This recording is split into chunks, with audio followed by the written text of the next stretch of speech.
kasih untuk hari ini Bapak Ibu sudah menyempatkan waktunya di tengah kesibukan Bapak Ibu saat ini memeriksa ulangan dan lain-lain sebagainya gitu ya. Bapak Ibu hebat yang luar biasa. Kami di sini akan menyampaikan tentang diseminasi positif, diseminasi budaya positif. Kami berdua dengan Bu Devi berdua ke sini, silakan. Adalah CGP angkatan 10. Saya Tri Kurniawati dan teman saya Devi Farmasi. Ya, Devi Farmasi akan menyampaikan tentang budaya positif. Nah, materi kami hari ini ada 6 Bapak Ibu, itu jangan kaget. Banyak memang luar biasa, tapi mudah-mudahan bisa kita pahami dan kita lakukan dalam kita menjadi guru, gitu ya Bu Devi. Nanti Bu Devi akan menyampaikan 3 materi dan selebihnya akan saya sampaikan. Mungkin untuk yang pertama akan disampaikan oleh Bu Devi Farmasi pertama. Bu Devi. Terima kasih Bu Tri. Baik, Bapak Ibu, saya akan menyampaikan pada saat ini disiplin positif dan juga nilai-nilai kebajikan universal. Tapi sebelum ke sini, saya mau mengajak Bapak Ibu untuk bermain sebentar. Bapak Ibu, di tangan Bapak Ibu, bayangkan Bapak Ibu pegang benda di depan Bapak Ibu. Nah, boleh dipegang, pulpen boleh, kertas boleh, gitu. Dipegang di tangan kanan atau tangan kiri boleh, silakan dipegang. Dipegang dengan apa namanya, baik. Nah, bayangkan itu adalah benda yang paling berharga punya Bapak Ibu. Nggak bisa direbut sama siapa-siapa. Ya, bayangkan itu adalah benda paling berharga Bapak Ibu, nggak bisa direbut sama siapa-siapa. Coba saya mau tanya, Bu Neng, boleh buat saya pulpennya? Nggak boleh. Nggak boleh. Pak Bayu, boleh buat saya kertasnya? Oh, nggak boleh. Bu Putri, boleh tidak dibuka tangannya? Saya mau lihat apa itu yang digenggam. Boleh tidak? Mau ngapain? Boleh tidak? Aku udah Kenapa? Boleh tidak? Yang digenggam itu dibuka. Boleh tidak? Tidak boleh. Aduh, Pak Asep boleh nggak yang digenggam Pak Asep itu dibuka buat saya? Boleh. Saya nggak boleh ya. Nah, baik Bapak Ibu, mungkin itu adalah permainan sedikit yang nanti akan membuka pikiran Bapak dan Ibu semua. Baik, mungkin saya akan meluruskan paradigma dulu, makna kontrol. Nah, tadi permainan tadi yang menggenggam tadi, yang digenggam Bapak Ibu itu bendanya itu punya Bapak Ibu kan?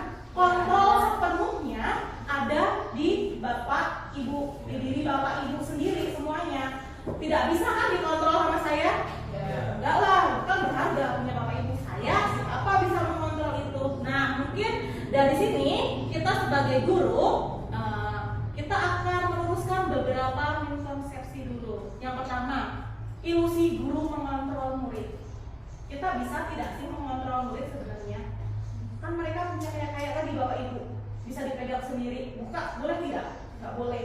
Nah, yang kedua, ilusi bahwa semua penguatan positif, bujukan, efektif, dan bermanfaat itu untuk murid. Misalnya, ayo Bu Angela, kamu harus ngerjain PR ini ya. Kalau kamu ngerjain PR ini nanti Ibu kasih permen. Nah, bujukan. Ya. Ilusi bahwa kritik dan membuat orang bersalah dapat menguatkan karakter. Contohnya, Bu Neng, ayolah kerjain tugasnya. Kalau Bu Neng nggak kerjain tugasnya, saya loh yang dimarahin kepala sekolah. Tolonglah bantu Ibu. Membuat orang merasa bersalah. Ilusi bahwa orang dewasa memiliki hak untuk memaksa. Anak-anak, kerjain halaman sekian sampai sekian. Wajib, harus kumpulin, paksa. Padahal bisakah kita? Mungkin ini paradigma yang harus kita ubah sebagai guru. Bila kita ingin membuat kemajuan perlahan, sedikit-sedikit, ubahlah sikap dan perilaku Anda. Namun, bila kita ingin memperbaiki cara utama Ubahlah bagaimana Anda melihat dunia, bagaimana Anda berpikir tentang manusia. Ubahlah paradigma Anda, skema pemahaman dan penjelasan aspek-aspek tertentu tentang realitas. Realitasnya, kita selalu berpikir sebagai guru ke murid, kebutuhan murid itu sama, kita sama, padahal berbeda. Semua orang itu melihat hal yang sama. Kita mengatakan ke anak-anak 2 kali 2 4, padahal bisa saja 2 tambah 2 4. Itu setiap orang memiliki gambaran yang berbeda. Setiap siswa, kita mencoba mengubah orang agar berpandangan sama dengan kita. Maksa ke anak 2 kali 2 itu 4 gitu. Padahal bisa 2 tambah 2, memaksa. Kita berusaha harusnya memahami pandangan orang lain tentang dunia. Perilaku buruk dilihat sebagai sesuatu kesalahan. Anak mendorong temannya, terlihat buruk. Padahal mungkin saat dia mendorong temannya, ada air yang mau nyiprat ke anaknya, makanya dia dorong. Nah, itu perilaku memiliki tujuan. Jadi Bapak Ibu harus memahami ini. Orang lain bisa mengontrol saya seperti permainan tadi, menggenggam. Padahal hanya Anda yang bisa mengontrol diri Anda. Mangga Albert Pak Majid. Pemaksaan ada pada saat bujukan gagal. Ngebujuk tadi, ayo kasih permen. Bujukan gagal. Kolaborasi dan konsensus menciptakan pilihan-pilihan baru. Jadi siswa bisa diberikan pilihan-pilihan. Kemudian model berpikir menang kalah. Kita harus berpikir menang-menang. Mungkin itu stimulus respon dan teori kontrol yang bisa sedikit mengubah kita sebagai guru. Mungkin ini bisa jadi pertanyaan refleksi Bapak Ibu, bisa direfleksikan sendiri, bisa dipikirkan bagaimana kita berperilaku saat ini di kelas. Apakah sudah baik? Kemudian mengapa kita melakukan segala sesuatu? Ini bisa direfleksikan. Apakah kita melakukan sesuatu karena adanya dorongan dari lingkungan atau dorongan dari yang lain? Contohnya, berangkat pagi kita guru karena kewajiban. Kalau nggak berangkat pagi nanti kepala sekolah melihat kita kena marah, gitu. Jadi ada dorongan. Kemudian, pernahkah Anda melakukan sesuatu untuk mendapat senyuman atau pujian dari orang lain? Kita melakukan sesuatu, berangkat pagi-pagi supaya kepala sekolah melihat, oh hebat, misalnya, Gunana hebat, wih berangkatnya pagi-pagi sekali. Nah, itu nanti kita bahas lagi. Disiplin, terkadang kita melakukan sesuatu karena menghindari rasa sakit atau ketidaknyamanan. Terkadang kita juga melakukan sesuatu untuk mendapatkan apa yang kita mau. Tujuan dari disiplin positif sendiri adalah menanamkan motivasi pada murid-murid kita, yaitu untuk menjadi orang yang mereka inginkan dan menghargai diri sendiri dengan nilai-nilai yang mereka percaya. Ketika murid-murid kita memiliki motivasi tersebut, mereka telah memiliki motivasi intrinsik dari dalam diri yang berdampak jangka panjang. Motivasi yang tidak akan terpengaruh pada adanya hukuman atau hadiah.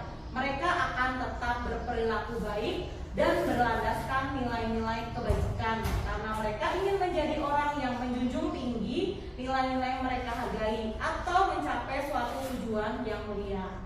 Misalnya, siswa kenapa mau berangkat pagi-pagi? Bukan karena menghindari hukuman, bukan karena ingin dapat pujian wah hebat dari gurunya, tapi memang datang dari dirinya bahwa saya tidak mau terlambat mengikuti pembelajaran karena saya bisa tertinggal pelajaran, bukan karena takut dihukum atau supaya mendapatkan hadiah, tapi dari intrinsik siswa sendiri supaya tidak tertinggal pelajaran. Nah, itu mungkin makna dari disiplin positif. Jadi datang dari dalam diri sendiri. Misalnya lagi kita ke depan pakai helm, takut ditilang, ya kan? Nah, padahal kalau intrinsik itu datang dari dalam diri sendiri. Untuk apa pakai helm? Nah, pakai helm itu untuk keselamatan sendiri. Nah, itu salah satu nanti kegunaan dari disiplin positif. Sebagai pendidik, tujuan kita adalah menciptakan anak-anak yang memiliki disiplin diri, sehingga mereka bisa berperilaku dengan mengacu pada nilai-nilai kebajikan universal dan memiliki motivasi intrinsik, bukan ekstrinsik. Yang intrinsik itu tadi dalam diri ya. Kalau ekstrinsik itu karena hukuman, karena hadiah supaya dapat senyuman, itu namanya motivasi ekstrinsik gitu. Nah, tujuan kita di situ menciptakan anak-anak supaya mereka memiliki motivasi intrinsik. Mungkin ini kemarin sudah pernah dibahas tentang profil pelajar Pancasila, tapi kita akan mengacu pada nilai-nilai kebajikan universal. Apa sih nilai-nilai kebajikan universal yang supaya memiliki motivasi intrinsik? Nah, di sini ada peduli, rajin, integritas, rasa hormat, keterus-terangan. Misalnya anak berkata jujur, gitu. Di sini adalah nilai kebajikannya. Ada keberanian, kebahagiaan, tanggung jawab, kebersihan. Kenapa saya harus membuang sampah pada tempat sampah, gitu. Itu nilai kebajikannya adalah karena dalam diri dia, intrinsik dia punya nilai kebajikan kebersihan dalam diri dia. Jadi dalam anak diri murid itu sudah tertanam nilai kebajikan universal untuk disiplin positif ini. Di sini nilai-nilai kebajikan universal yang saya sampaikan. Berikutnya dari standar pendidikan nasional sendiri. Dalam rangka menciptakan lingkungan yang positif, maka setiap keluarga sekolah dan pemangku kepentingan itu perlu saling mendukung, menghayati, menerapkan nilai-nilai kebajikan yang telah disepakati bersama. Untuk dapat menerapkan tujuan mulia tersebut, maka seseorang pemimpin pembelajaran, siapa pemimpin pembelajaran? Kita adalah pemimpin pembelajaran. Perlu berjiwa kepemimpinan sehingga dapat mengembangkan sekolah dengan baik agar terwujud suatu budaya sekolah yang positif. Jadi dari standar pendidikan nasional sendiri pun bahwa kita seorang pemimpin pembelajaran ini harus mengembangkan sekolah dengan baik agar terwujud budaya sekolah yang positif sesuai standar kompetensi pengelolaan yang telah ditetapkan. Tujuan mulia dari penerapan disiplin positif ini adalah membentuk murid yang berkarakter, disiplin, santun, jujur, peduli, bertanggung jawab, dan merupakan pembelajar sepanjang hayat sesuai dengan standar kompetensi lulusan yang diharapkan. Nah, berikutnya adalah pembahasan tentang teori motivasi, hukuman, penghargaan, dan juga restitusi. Saya di sini akan lebih menyoroti pada teori motivasi, hukuman, dan juga penghargaan. Untuk teori restitusi nanti akan disampaikan selanjutnya oleh Bu Tri. Nah, sebelum kita ke teori motivasi, hukuman, dan penghargaan restitusi, kita akan main games dulu. Gamesnya gampang.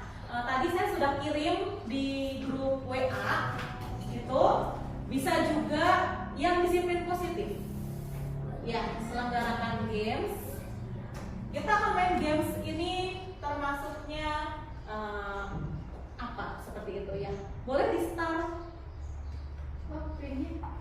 Pinnya sebentar lagi muncul.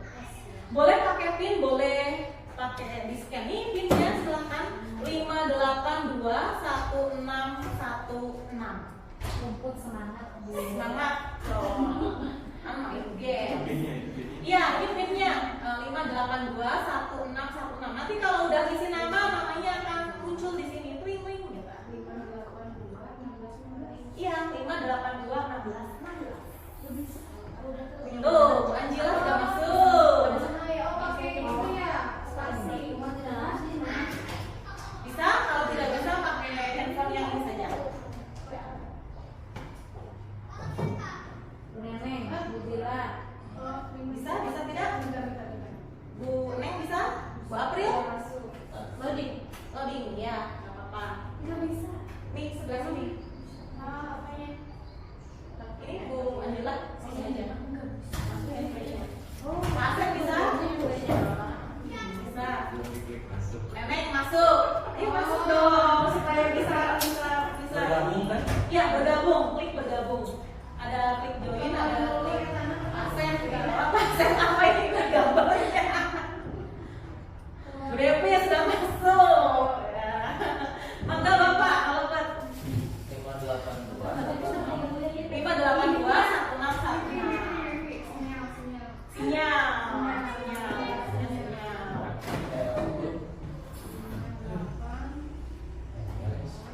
Belum, Bapak Ibu belum masuk. Bu April sudah masuk. Namanya siapa ya? Boleh pakai nama samaran. Mau panggil saya? Boleh panggil nama samaran. Boleh berdua kalau misalnya nanti tidak bisa, boleh berdua. Bisa.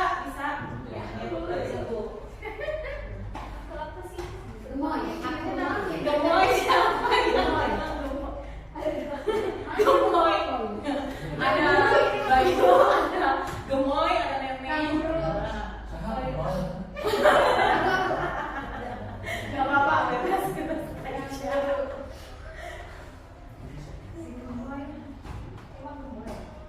Bisa? Pinnya 582 1616.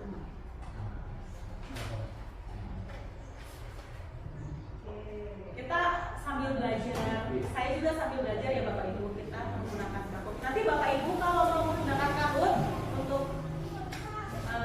main games, boleh Kahoot dulu. Pernah dulu saya waktu Kalau yang Boleh ya? dia waktu 20 doang. Ya. oh. Sudah bisa Bapak? Oh belum, baik kita tunggu. Belajar Sudah banyak nih. Bisa satu. Oh, Obi siapa ini? Kayaknya Umi deh. Oh, Hobi. Obi siapa? Obi, Bu Devi. Siapa Obi? Pernah masuk? Ada. Bapak sudah? Udah. Oh sudah. Start, kita mulai start. Sekarang dari Disiplin games. Di sini 3, 2, 1. Cepat. Kita mulai. 3,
Iya, Ini bonek. Ini apa keren aja dulu, boy. Sekolah bener. Terus podiumnya juara ketiga.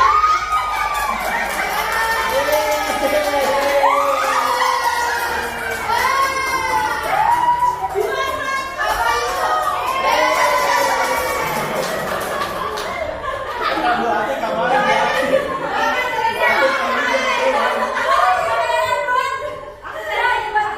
Tenang dong, balik ke. Wah, ini kan pas ada yang lain. Wah, ini lewat deh. Nanti kalau apa? Ya bisa dibuat game kelompok. Iya. Ya. Betul. Iya, nggak sana, ya kan? Yang beli ini kan. Nanti ada lagi ya, masih ada lagi. Ah, siap. Ini seru nih kayak gitu nih. Bapak Ibu, tadi antara hukuman dan konsekuensi sudah bisa membedakan sedikit. Hukuman dan konsekuensi, contohnya anak mengepel lantai karena merupakan air.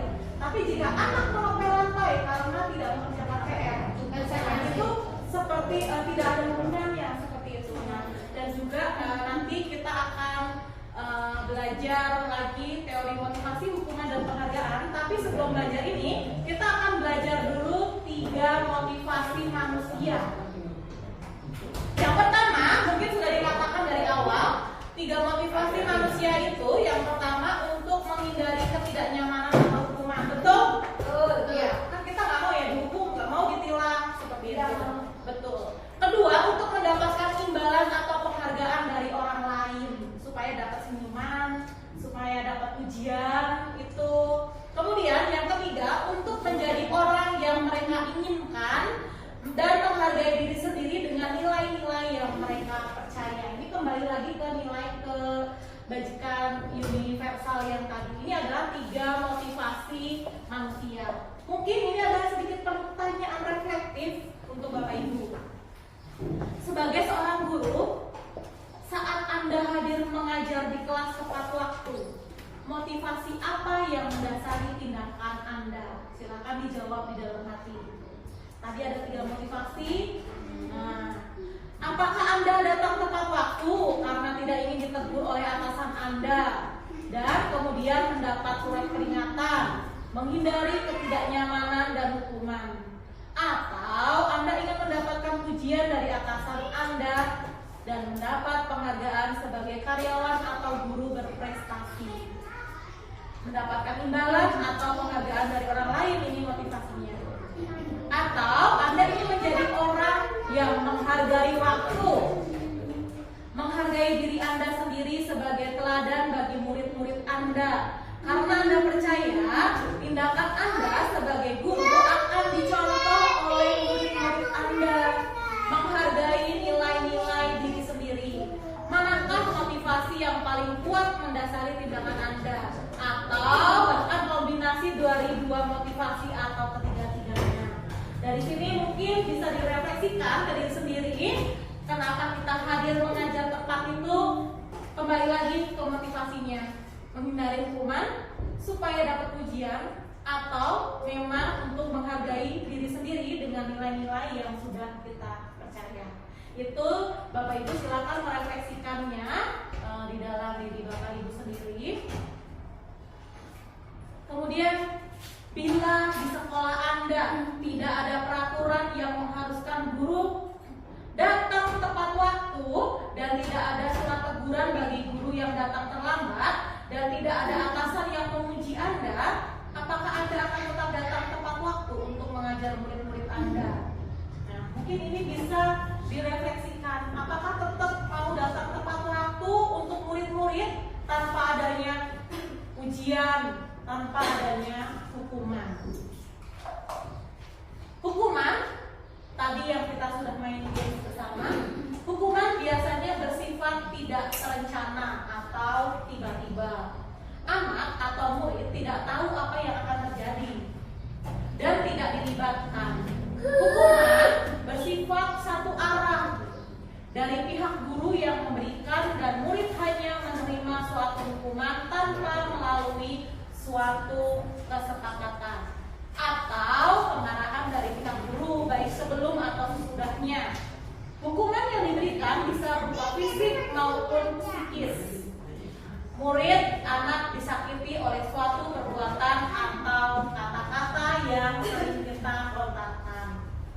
itu biasanya hukuman. Bapak Ibu mungkin di sini masih adakah yang menerapkan hukuman seperti ini? Silakan direfleksikan untuk dirinya nanti ke depan. Kita akan lihat di sini ada kasus Iva. Sama-sama ya kita lihat. Iva ini adalah anak yang kurang menguasai pelajaran matematika. Sehingga pada saat pelajaran tersebut berlangsung dia lebih banyak berdiam diri atau menggambar di buku pelajarannya. Pada saat guru matematikanya, Pak Seno, menanyakan pertanyaan, Iva menjadi gugup dan tak sengaja menjatuhkan tasnya dari kursi, serta tiba-tiba menjadi gagap pada saat berupaya menjawab. Seluruh kelas pun tertawa melihat perilaku Iva yang bicara tergagap dan terkejut tersebut. Pak Seno pada saat itu membiarkan teman-teman Iva menertawakan Iva yang tergagap dan malu luar biasa, dan malahan meminta Iva untuk maju ke depan dan berdiri di depan kelas sambil menunjuk hidungnya karena tidak bisa menjawab pertanyaan Pak Seno. Kelas makin gaduh dan anak-anak pun tertawa melihat Iva di depan kelas memegang ujung hidungnya. Bapak Ibu, mungkin bisa dijawab bersama. Apakah Anda setuju dengan tindakan Pak Seno terhadap Iva? Setuju tidak? Tidak. Kenapa tidak setuju? Karena tidak mendidik ya. Karena terlalu itu termasuk perilaku perundungan atau bullying. Terus menurut Anda tindakan Pak Seno terhadap Iva adalah sebuah hukuman atau konsekuensi? Hukuman. Berupa hukuman karena tiba-tiba disuruh maju, terus hidungnya dipegang gitu. Nah, itu adalah suatu hukuman. Nah, di sini saya akan sedikit menjelaskan tentang konsekuensi. Disiplin dalam bentuk konsekuensi itu sudah terencana atau sudah disepakati, sudah dibahas dan disetujui oleh murid dan juga guru. Umumnya bentuk-bentuk konsekuensi dibuat oleh pihak guru atau sekolah dan murid sudah mengetahui sebelumnya konsekuensi yang akan diterima bila ada pelanggaran. Pada konsekuensi, murid tetap dibuat tidak nyaman untuk waktu pendek. Nah, mungkin bisa dilihat di sini ya, hukuman dan konsekuensi. Kalau hukuman mungkin murid tidak nyamannya akan teringat, mungkin bisa seumur hidup dapat hukuman. Tapi jika konsekuensi, murid itu tetap kok merasa tidak nyaman, tapi hanya untuk jangka waktu pendek. Karena kembali lagi tadi sudah terencana dan juga sudah disepakati. Konsekuensi ini biasanya diberikan berdasarkan sesuai data yang umumnya dapat diukur. Misalnya 3 kali tugas tidak selesaikan pada batas waktu yang diberikan, atau murid melakukan kegiatan di luar kegiatan pembelajaran, misalnya mengobrol, maka murid tersebut akan kehilangan waktu bermain. Jadi misalnya di kelas siswa atau murid itu banyak ngobrol terus saat pembelajaran.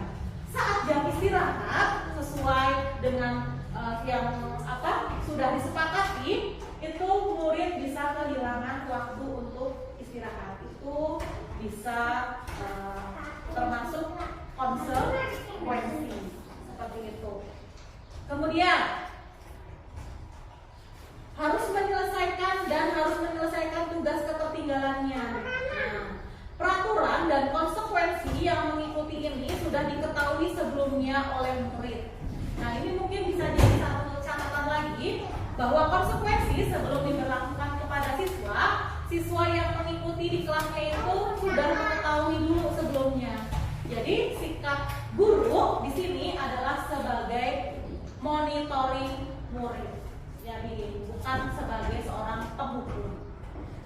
Kemudian berikutnya adalah keyakinan kelas. Saya akan membahas tentang keyakinan kelas. Ada beberapa pertanyaan reflektif mungkin. Mengapa kita memiliki peraturan tentang penggunaan helm saat mengendarai kendaraan roda 2 atau motor? Mengapa kita memiliki peraturan tentang penggunaan masker Bapak Ibu harus pakai helm? Supaya apa? Menghindari polisi, Keselamatan. aturan untuk keselamatan. Bisa. Mengapa kita memiliki peraturan tentang cuci tangan setiap saat? Jadi sebelum makan pakai cuci tangan supaya apa? Bersih kan? Supaya sehat. Ya, itu mungkin. Jadi, mengapa keyakinan nilai-nilai keselamatan atau kesehatan inilah yang kita sebut sebagai suatu keyakinan. Jadi sudah yakin dari dalam dirinya bahwa pakai helm untuk keselamatan, cuci tangan untuk kesehatan atau kebersihan. Nah, kita sebagai guru itu harus menciptakan, menanamkan nilai-nilai kebajikan universal yang tadi sudah yang disepakati secara tersirat dan tersurat oleh siswa dan juga guru dalam musyawarah. Saya akan menjelaskan sedikit prosedur membuat keyakinan kelas yang sudah saya buat. Saya akan sedikit berbagi. Yang pertama, saya mempersilahkan warga sekolah atau murid di sekolah saya untuk bercurah pendapat tentang peraturan yang perlu disepakati di sekolah. Jadi musyawarah dulu dengan siswa. Kamu tahu nggak sih apa sih peraturan di kelas? Misalnya, oh saya tahu Bu, tidak boleh mengobrol, tidak boleh memukul, tidak boleh berantem, tidak boleh buang sampah sembarangan, jangan main HP. Nah, itu termasuk peraturan. Terus kita tugas sebagai guru adalah mencatat masukan-masukan dulu tadi yang sudah dikatakan. Setelah itu kita menyusun keyakinan kelas sesuai prosedur pembentukan keyakinan kelas. Tadi mungkin Bapak Ibu tidak, saya memberikan contoh pakai kalimat negatif. Jangan berlari di kelas atau koridor, jangan berantem, jangan memukul. Itu semuanya pakai kalimat negatif. Tidak boleh menggunakan kalimat negatif. Jadi di sebelah sana ada peraturan kelas saya yang lama, dan di sebelah sana, di sebelah kiri ada keyakinan kelas yang baru. Jadi kita itu sebenarnya tidak boleh menggunakan kalimat negatif. Jadi harus kalimatnya positif. Kita ganti, berjalanlah di kelas atau koridor. Nanti di sini kan jangan berlari. Tapi kita bisa berjalanlah di kelas atau di koridor. Gitu. Kalau misalnya nih Bapak Ibu, kita latihan deh buat dari kalimat negatif jadi kalimat positif. Nah, bisa nomor 1, pasti bisa. Tidak boleh terlambat. Datanglah Bapak Ibu. Jangan berisik saat belajar. Tertiblah saat belajar boleh. Ada lagi? Ada lagi? Fokus dalam belajar. Ikuti kegiatan belajar dengan baik. Nah, kemudian tidak mengejek teman. Itu negatif. Bertemanlah dengan baik. Mengejek itu berarti komunikasi ya. Berarti berbicaralah dengan sopan.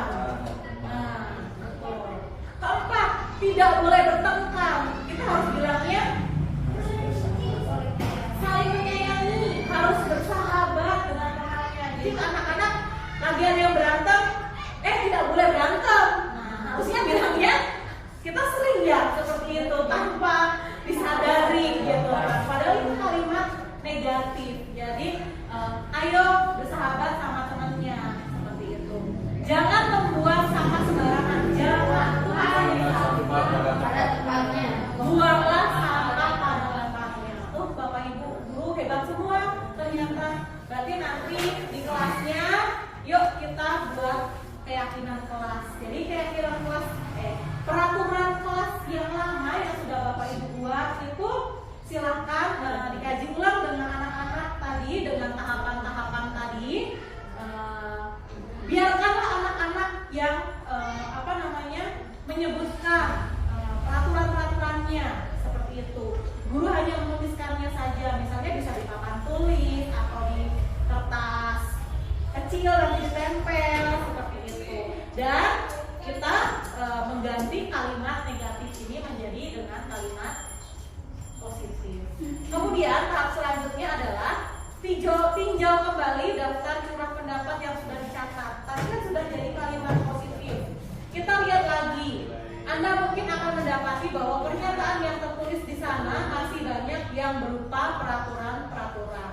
Jadi selanjutnya ajak murid untuk menemukan nilai kebajikan atau keyakinan yang dituju dari peraturan tersebut. Tahap selanjutnya, tinjau ulang lagi keyakinan sekolah secara bersama-sama. Seharusnya setelah beberapa peraturan telah disatukan menjadi beberapa keyakinan, maka jumlah pernyataan keyakinan akan berkurang. Sebaiknya keyakinan sekolah kelas tidak terlalu banyak, bisa berkisar antara 3 sampai 7 prinsip keyakinan. Bila terlalu banyak, kenapa? Nanti anak-anak akan sulit mengingatnya. Jadi yang sering terjadi di kelas Bapak Ibu, karena di kelas 4A, di kelas saya sendiri dengan kelas 4B pasti berbeda keyakinan kelasnya, karena habit anaknya pun berbeda. Dan ini juga bisa dengan pada saat pembelajaran pelajaran agama. Nanti Pak Majid bisa membuat keyakinan kelas sendiri dengan anak-anaknya saat pelajaran agama, 3 sampai 7 poin saja. Nah, ini nilai kebajikan tadi harus mengacu ke sini ya. Udah 2 kali tadi sudah di depan, jadi ini tidak perlu lagi diingat saja. Nah, di sini mungkin ada contoh sambil kita jawab sama-sama.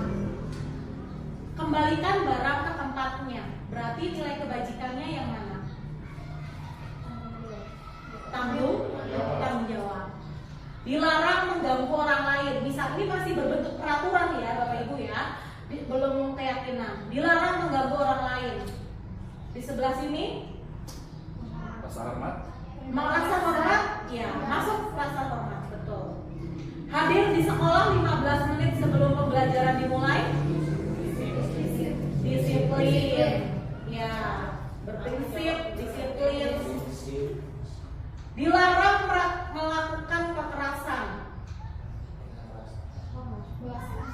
Belas kasih bisa, peduli bisa temannya.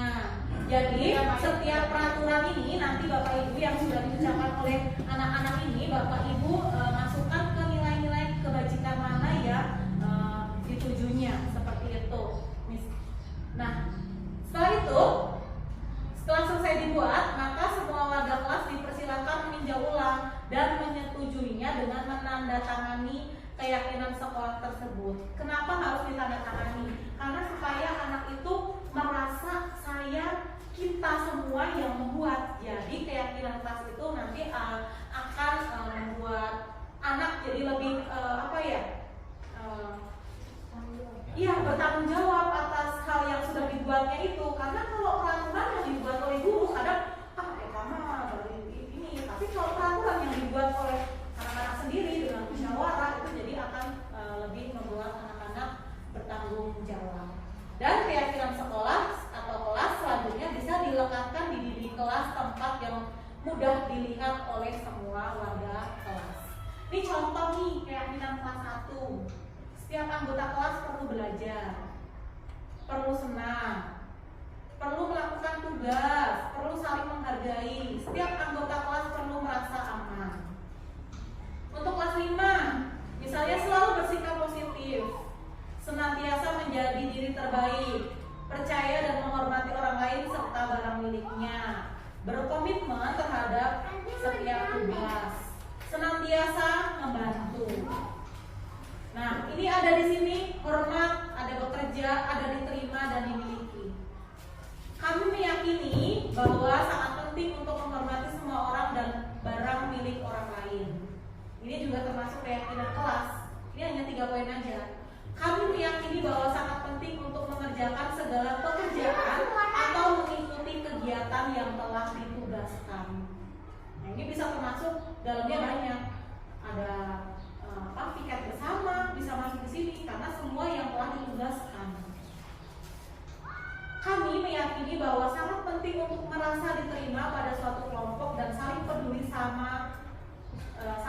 satu dengan yang lainnya. Nah, itu termasuk keyakinan kelas. Nah, ini video sekilas keyakinan kelas yang sudah saya buat dengan anak-anak dengan diskusi bersama dan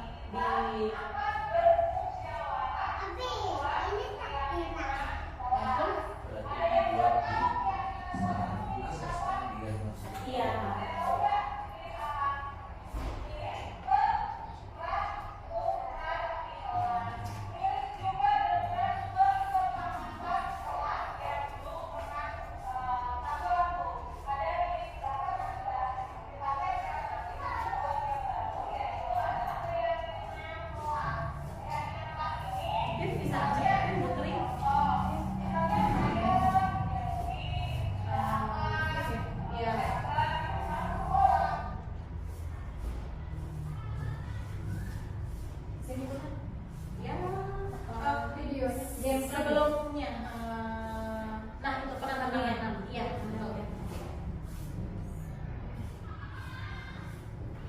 Nah itu jadi mengajak anak-anak untuk musyawarah sama-sama untuk membuat keyakinan kelas. Setelah dibuat itu keyakinan kelas itu harus disetujui bersama. Boleh dengan tanda tangan. Kalau kelas kecil mungkin boleh dengan cap jempol seperti itu. Jadi anak-anak seperti memiliki. Nah setelah itu pasti yang terakhir harus mengucapkan bahwa sudah ada keyakinan kelas dan harus kita sama-sama meyakini bersama keyakinan kelas tersebut. Nah mungkin di sini bisa dilihat keyakinan kelas yang saya buat itu nilai kebajikan universalnya adalah menghormati. Saya menghormati teman satu sama lain, guru dan semua materi yang dipelajari di kelas.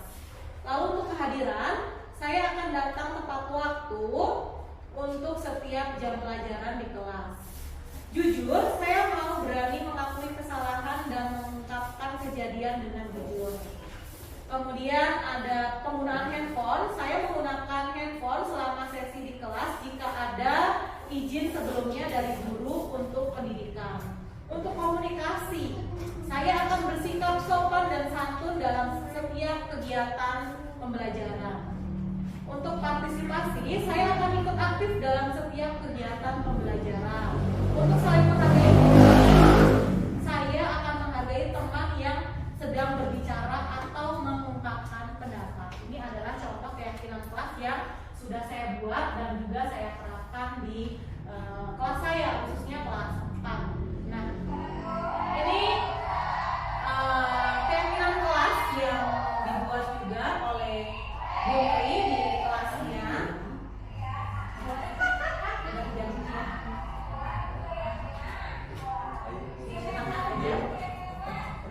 Nah, tentu keyakinan kelas dibuatnya pasti dengan musyawarah bersama.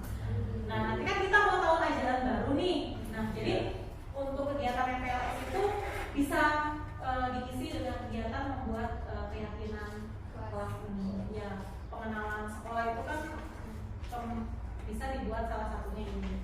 Terus kita akan main games lagi dan yang untuk semangat. Udah jam 11 gitu biasanya udah. Keyakinan kelas sama dengan kesepakatan kelas. Gimana? Keyakinan kelas sama dengan kesepakatan kelas. Keyakinan kelas itu adalah yang sudah disepakati bersama.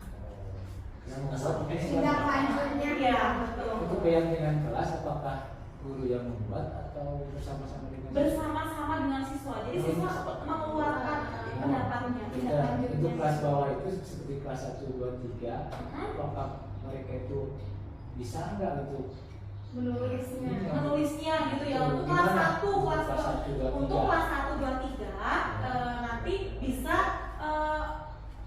di apa namanya, misalnya kamu tahu nggak sih peraturan itu apa, nanti saya Bu tidak boleh ini. Nah nanti ibu gurunya bisa menuliskannya, jadi anak-anak mencatatnya.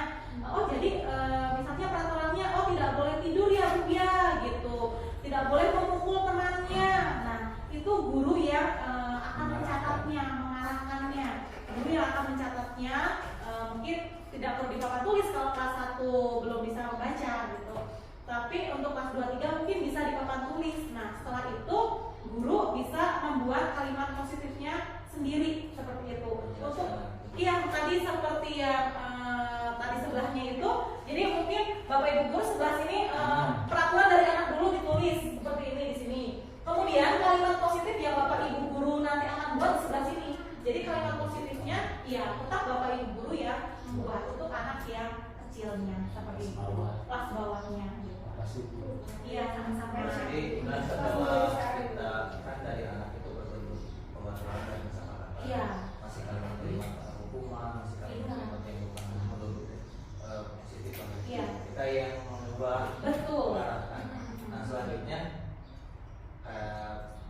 perlu juga memberikan pengertian kepada anak juga. Iya. Kalimat yang kita buat anak belum tentu semuanya seperti. Iya betul. Makanya harus dua-duanya itu kalau untuk kelas yang udah baca disandingkan. Yang satu tadi misalnya tidak boleh mengobrol, berarti dikasih panah di sini. Oh, iya. Jaga santun, bisa dalam berbicara seperti itu.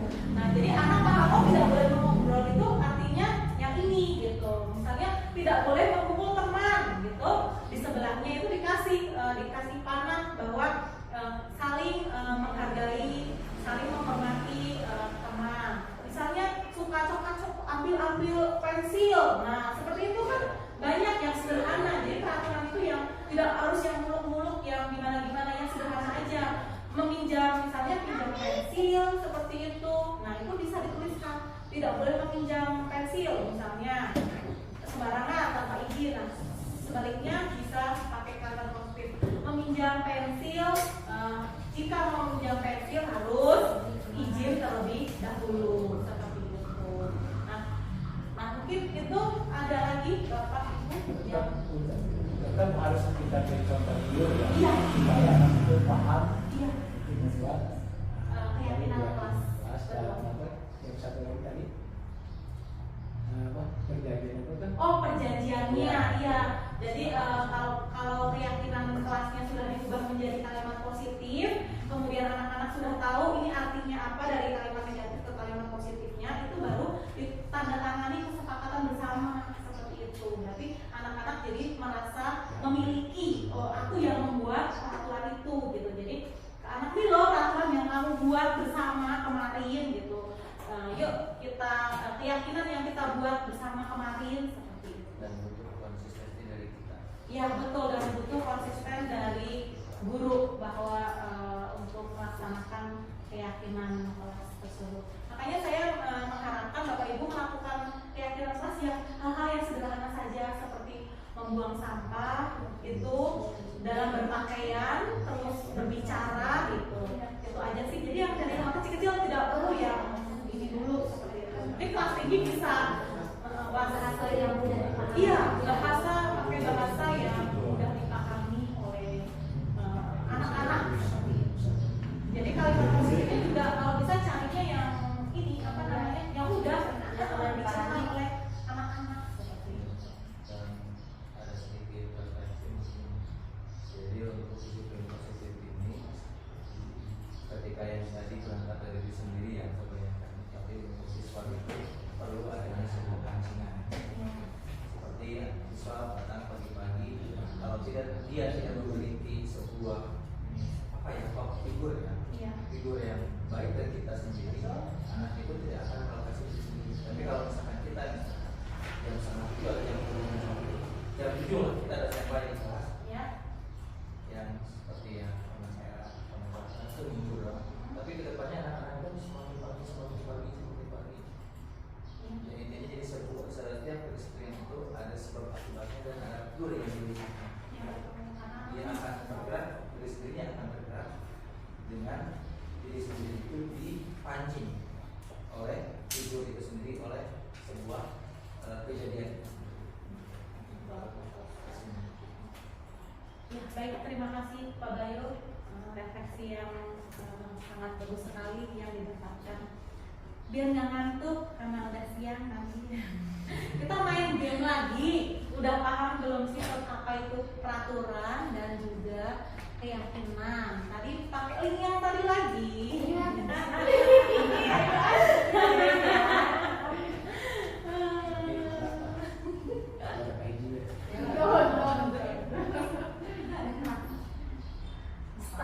Kita start. Bukan benar. Ya.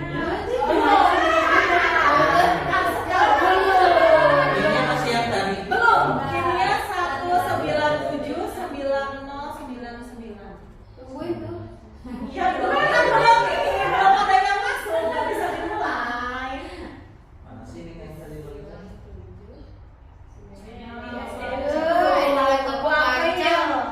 Gimana sih?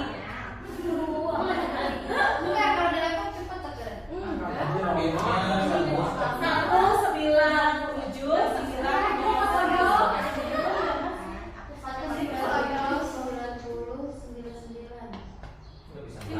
Bu Devi, Pak Bayu belum nih. Bu Arti mana? Udah. Jadi kodok. Jadi kodok. Pak Bayu udah belum bisa ya, masih loading. Ada dapur ya. Nah, udah masuk semuanya ya?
Jebakan boleh, jebakan boleh. Ini banyak jebakan.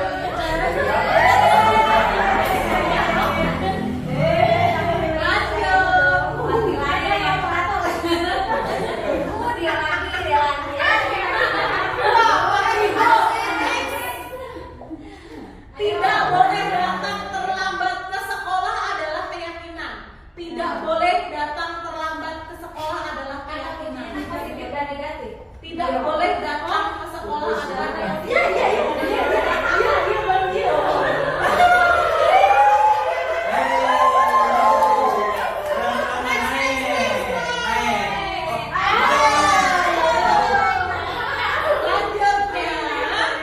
Balas dendam buat si Saya akan memulai pembelajaran tepat waktu adalah keyakinan.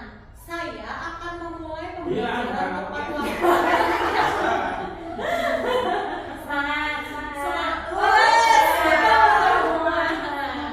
Nah, kayaknya baru nggak nih sekarang nih. ini kan naik-naik.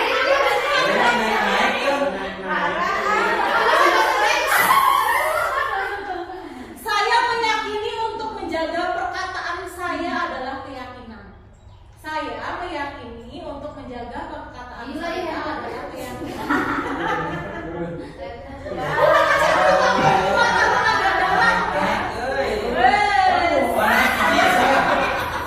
Buatnya pakai nasi.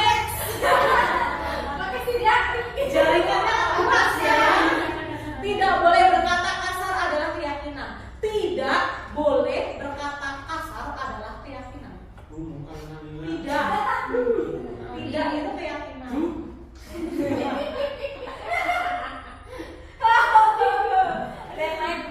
Next. Terakhir, saya meyakini berbagai terapi akan membuat semangat belajar adalah keyakinan. Saya meyakini berpakaian rapi akan membuat semangat belajar.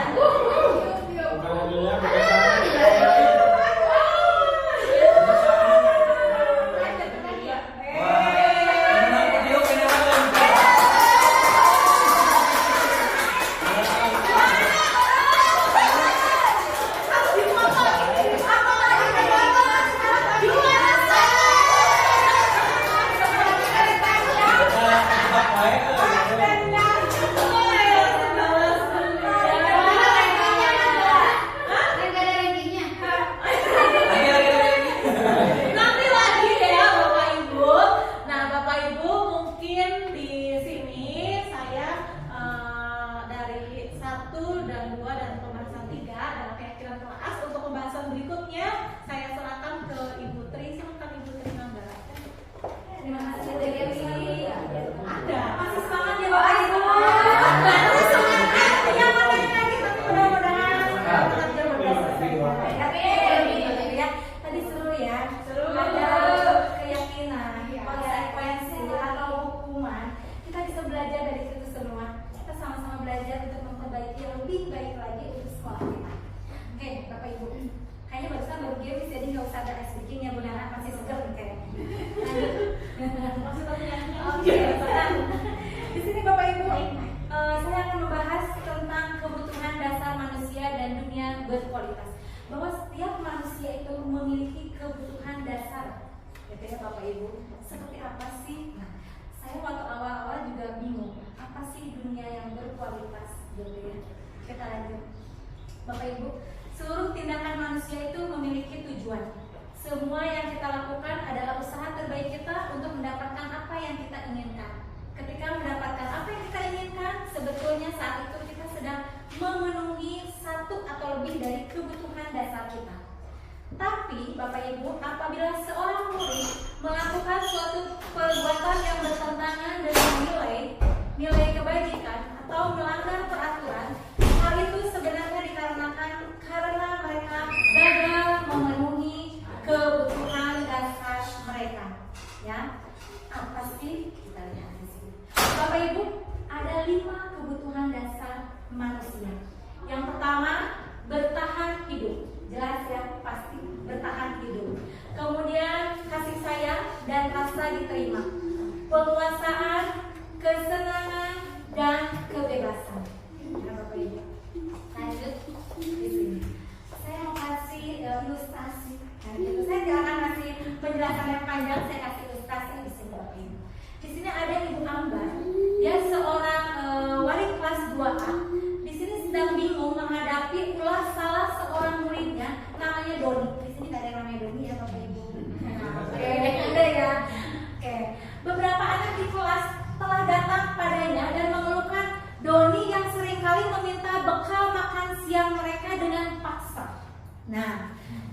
ketika kita menghadapi situasi seperti ini Bapak Ibu, apa yang akan kita lakukan?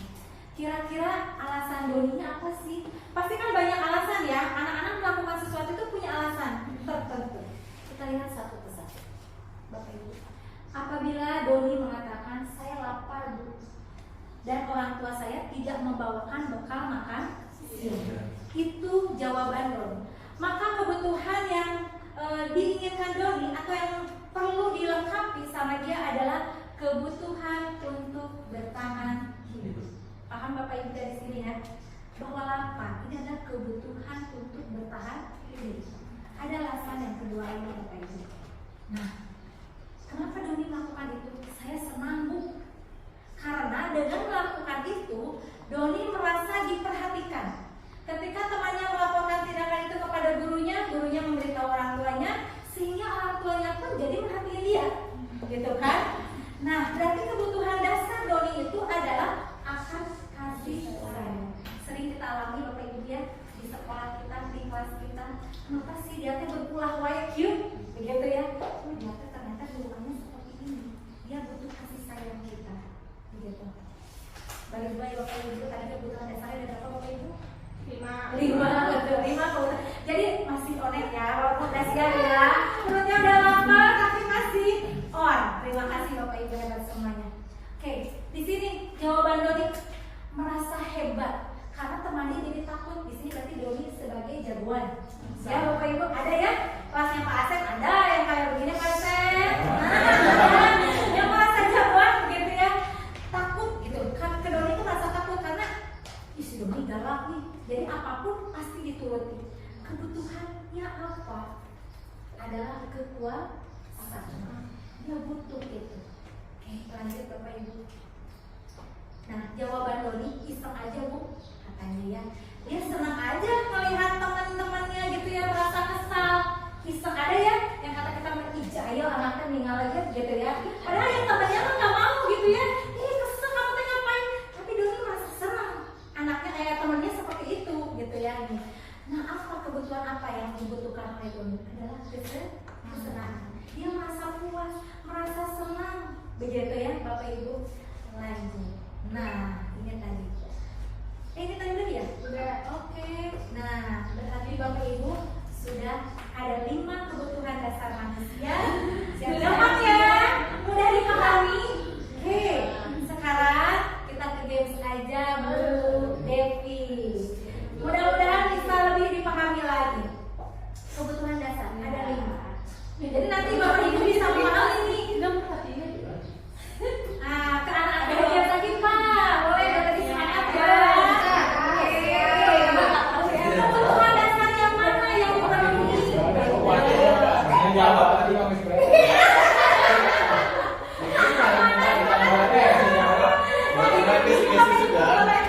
Pilihnya 888 3537. 8-nya 3 kali, 35. Kayak tadi harus pindah ke tempatnya dulu. Biar cepat gitu ya kalau pindah. Mana buat terima hadiah nih? Ya, siap. Ini masa lagi. Ya, ini Itu yang anak-anak.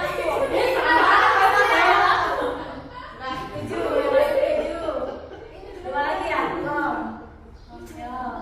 Udah. Ini soalnya nggak banyak nih, cuma 3 jadi bikin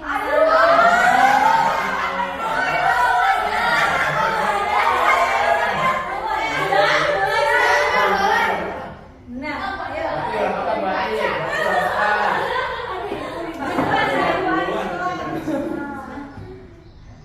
Siap.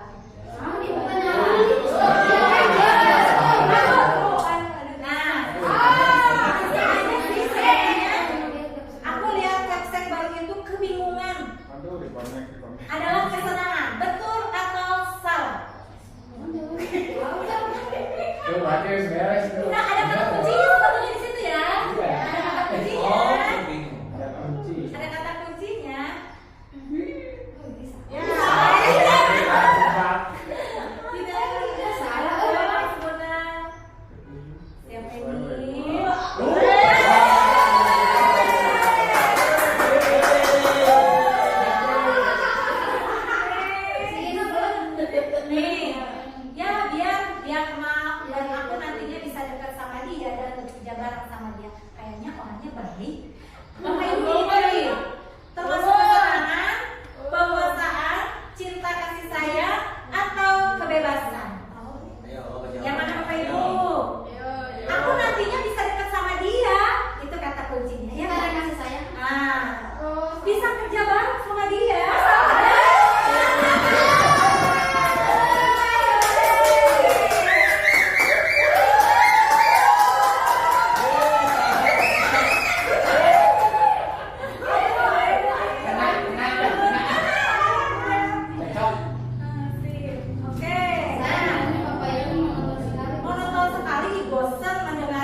Bapak Ibu. Dunia berkualitas itu adalah tempat khusus dalam pikiran kita, tempat kita menyimpan gambaran representasi dari semua yang kita inginkan. Bisa berupa orang, hal-hal atau apa saja yang terbaik dalam hidup kita dan membuat kita merasa bahagia dan terpenuhi kebutuhan kita. Contohnya mungkin saya tahu nih Bu Anzila sukanya jalan-jalan. Itu adalah kebahagiaan buat dia gitu ya. Kayaknya bahagia, betul nggak Bu Anzila? Itu kepuasan. Setiap orang berbeda, begitu ya. Oke. Kebutuhan dasar itu bersifat umum dan universal, tapi dunia berkualitas itu lebih unik dan personal, gitu ya. Oke. Murid kita juga Bapak Ibu mempunyai gambaran dunia yang berkualitas untuk mereka. Tentunya sebagai guru kita ingin mereka memasukkan hal-hal yang bermakna dan nilai-nilai kebajikan yang hakiki di dalam dunia berkualitas mereka. Begitu pula guru dapat membangun interaksi yang memperdayakan dan memerdekakan murid. Maka murid akan meletakkan dirinya sendiri sebagai individu yang positif dalam dunia berkualitas. Karena mereka menghargai nilai-nilai kebajikan. Dan tadi sudah dibahas sama Bu Devi, ya, nilai-nilai kebajikan. Maksudnya apa sih? Tadi sudah ya, dunia berkualitas itu adalah sesuatu yang personal, yang unik, yang ada di diri kita. Mengabaikan orang lain, biarin orang lain seperti apa, begitu kan? Tapi itulah saya rasa bahagia ada di situ. Tapi intinya Bapak Ibu tidak meluas ke sana, tapi kita mengerucut ke murid di sini. Apakah murid-murid dan guru di sekolah kita selama ini meletakkan sekolah dan pengalaman mereka di sekolah sehubungan dengan dunia berkualitas ini berada di dalamnya atau di luar? Paham maksudnya Bapak Ibu? Jadi kita harus menciptakan pendidikan atau sekolah yang menyenangkan untuk murid-murid. Supaya apa? Supaya meletakkan sekolah itu di dunia berkualitasnya mereka. Supaya mereka itu mau datang ke sekolah dengan senang. Paham maksudnya? Nah, begitu ya. Jadi supaya sekolah ini tuh menjadi dunia berkualitasnya mereka. Berarti kita sebagai guru harus menciptakan sekolah yang nyaman buat mereka. Sekolah yang menyenangkan. Kemarin ada kan yang di pertemuan pertama nih, saya ingin menjadi guru yang dirindukan oleh anak-anak.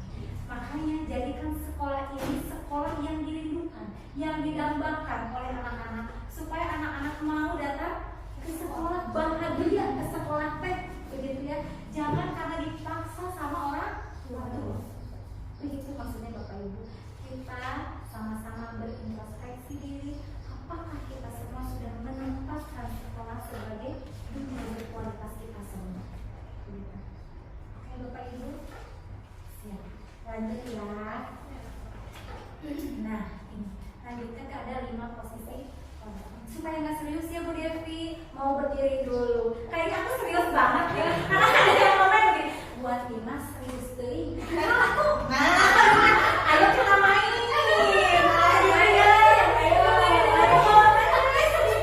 Tapi nggak akan lompat-lompat kok. Gitu ya.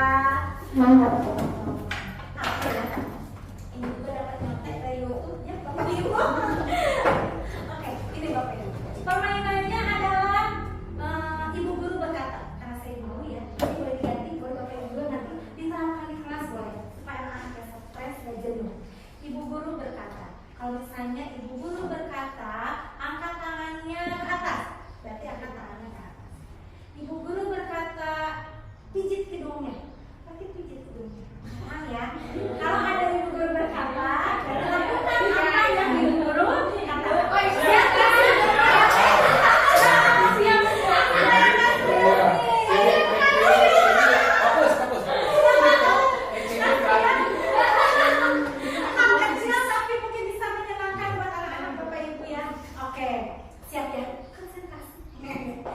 Ibu guru berkata, letakkan tangannya.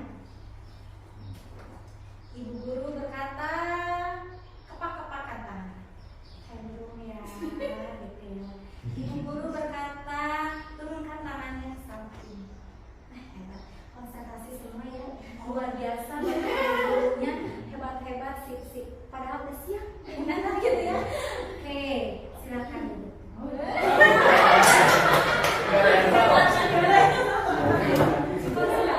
Benar kan nih? Benar nggak? Coba ada ibu guru berkatanya. Silakan. Oh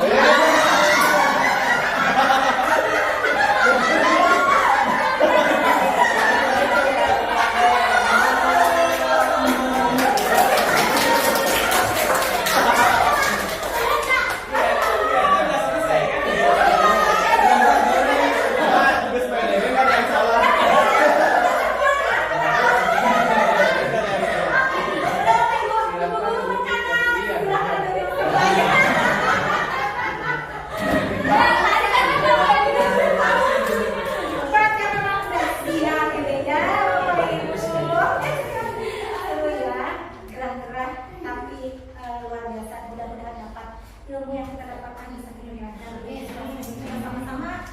Oke, siap. Yang kedua, Bapak Ibu, 5 posisi kontrol. Nah, 5 posisi kontrol. Tadi 5 kebutuhan dasar manusia. Nanti filenya boleh minta sih kalau mau dibaca-baca Bu Devi tentangnya materi. Ya, boleh materinya nanti mungkin ada keyakinan kelas kita ada ya, nanti di-share aja Bu Devi. 5 posisi kontrol. Apa ya ini? Oke. Nah, Bapak Ibu, kita sebagai guru ada 5 posisi kontrol. Tapi ini tidak tahu harus diletakkan di mana. Begitu ya. Posisi kontrol kita itu menurut Dr. William Besser, Gosser berkesimpulan ada 5 posisi kontrol. Ini sebetulnya bukan hanya bisa digunakan oleh seorang guru, tapi juga oleh orang tua di rumah dan juga oleh orang atasan, gitu ya, bisa menggunakan ini. Yang pertama adalah penghukum, kedua pembuat rasa bersalah, ketiga teman, keempat pemantau, dan yang kelima manajer. Nanti posisi kita ini seharusnya ada di mana sih Bapak Ibu? Begitu ya. Mau posisi yang mana kita letakkan? Kita khususnya sekarang di sini berbicara sebagai guru, orang tuanya, murid-murid kita. Oke, 1. Sebagai penghukum Bapak Ibu, seorang penghukum biasanya menggunakan hukuman fisik maupun verbal. Betul.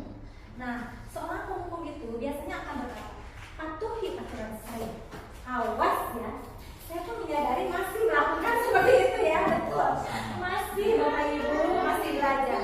Kemudian kamu selalu salah aja, selalu, pasti selalu. Yang terakhir, terakhir wae itu miliuan, betul ya Bapak Ibu. Nah, guru seperti ini senantiasa percaya hanya ada satu cara agar pembelajaran bisa berhasil, yaitu cara dia, cara kita. Bapak Ibu, supaya berhasil gitu ya.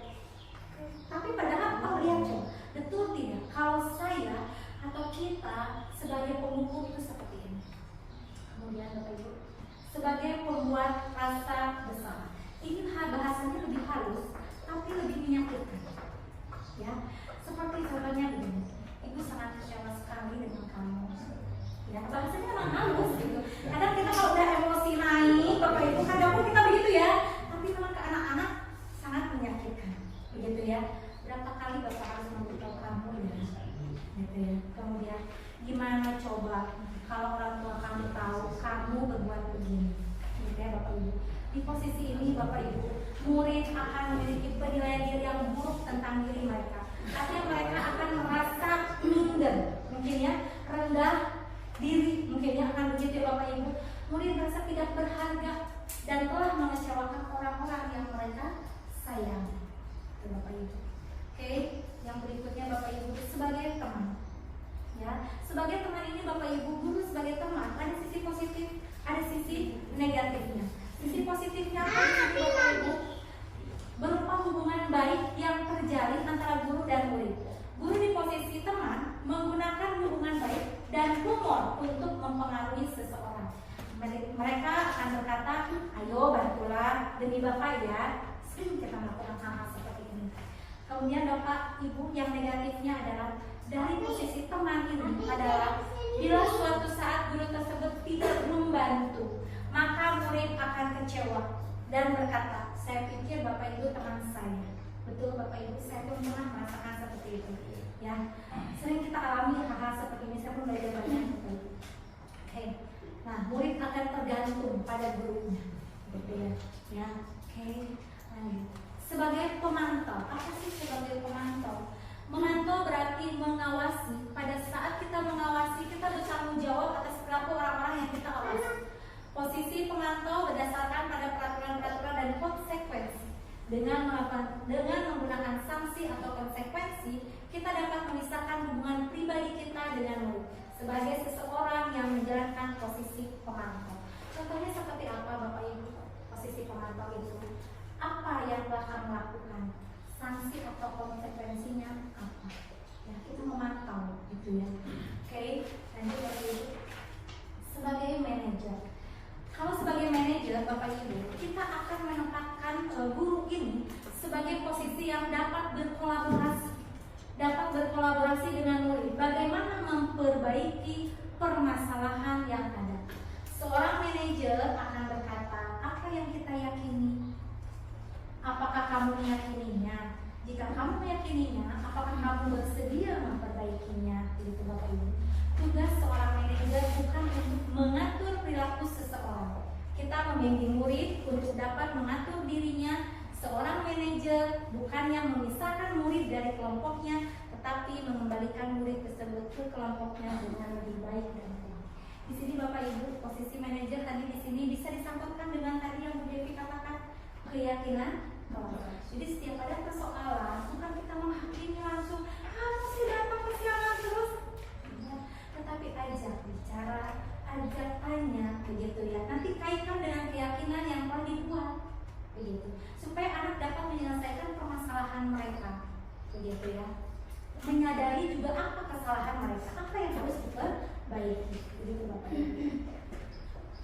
Bu Devi boleh tolong buka ini, biar lebih jelas. Bapak Ibu sampai sini apakah ada yang mau ditanyakan? Sampai buka lagi supaya lebih jelas, karena yang tadi itu tidak jelas.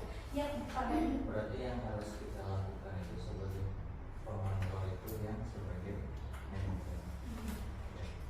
Jadi kadang mungkin di sini butuhnya pengetahuan ilmu dan literasi ya. Kadang ketika zaman dulu kita kuliah belum ada yang seperti tadi disiplin positif, cara melakukan dana, cara membuat peraturan. Mungkin saya dulu dan masa belajar sebagai pantau tahun seperti yang zaman dulu. Ini mungkin perlunya pembaharuan dan literasi, updating ilmu. Mungkin kedepannya ya apakah masih bisa dilakukan yang satu sama ya posisi kelompok ini. ya apakah masih bisa? Soalnya kan gini, bisa gini ya, berdasarkan yang saya alami. Saya punya murid mungkin tahu ya, yang paling runyam itu dua, ada R dan A. Ya. Yang R ini tidak sama sekali tidak mempunyai motivasi untuk sekolah. Jadi sekolahnya kan seminggu 2 hari. Kalau yang A ini, dia masih dalam seminggu masih mau sekolah 3 sampai 4 hari. Masalahnya, yang R ini kalau sekolah dia fokus. Kalau yang A ini tidak sekolah, dia sekolah, kalau di sekolah dia tidur. Ketika sudah diberlakukan bahwa kita satu sebagai teman, ditanya apa masalahnya ini, ketika dibantu sekali, kesananya jadi betul. Jadi ketergantungan, dihukum. Seperti yang tadi menghukum, KS malah jadi tambah parah, tidak juga sekolah. Yang akhir sekolah, yang R apalagi. Kemudian tadi yang satu lagi sebagai pemantau, dikasih tahu kamu ini hukumannya ini, malah makin aman. Ketika diberlakukan keyakinan kelas, dilakukan itu sebagai manajer, mungkin waktu yang dibutuhkannya itu sangat luar biasa, karena ketika kita cek keadaan di rumah berdasarkan kondisi, ya karena memang kembali kepada keluarganya yang sebenarnya seperti itu.